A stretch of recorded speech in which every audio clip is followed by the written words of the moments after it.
Beaucoup de gens me demandent, ou la question qui se pose, comment faire pour ne pas perdre de fond à haute vitesse. Pour ma part, c'est pas quelque chose qui est important. Moi, je me fie sur mes cartes navioniques pour naviguer, mais en tout cas, il y en a que pour qui c'est très très important.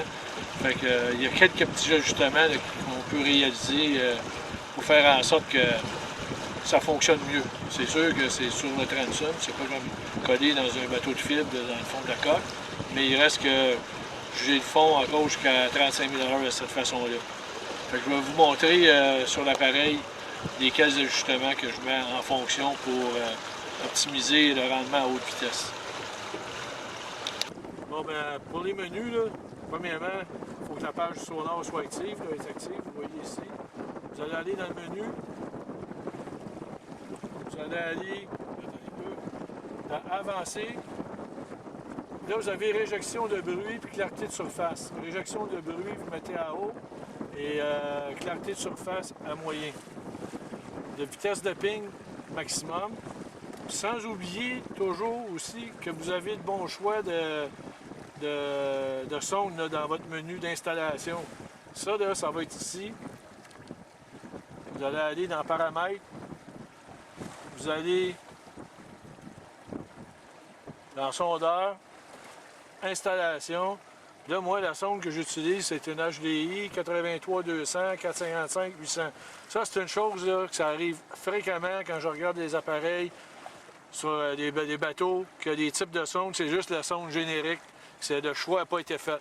La qualité de rendement du sonar va être beaucoup supérieure que lorsque vous activez le bon choix de sonde. Fait que on va arrêter pour le moment l'enregistrement, puis on va décoller, puis je vais vous montrer un peu la vitesse qu'on peut atteindre avec ces ajustements-là. Fait que sans oublier aussi les fréquences, hein, comme sur mon appareil, moi j'ai le chirp, fait que je suis en chirp moyen. Mais idéalement, si vous n'avez pas les fonctions chirp, vous allez prendre le 200 kHz. Il y en a beaucoup aussi qui, des fois, ils ne pensent pas, ils sont à 83. 83 à haute vitesse, c'est zéro. Fait que là, on va décoller. Je vais vous montrer un petit peu le rendement qu'on réussit à obtenir avec ces ajustements-là. Sans oublier, par contre, que lorsque vous allez vous arrêter pour pêcher, là, ces ajustements-là, c'est pas bon pour la détection de poissons.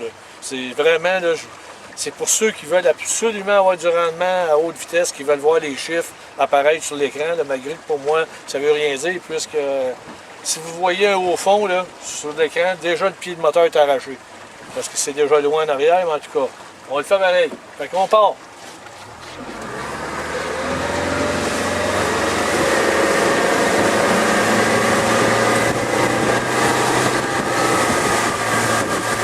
$29 000 à l'heure.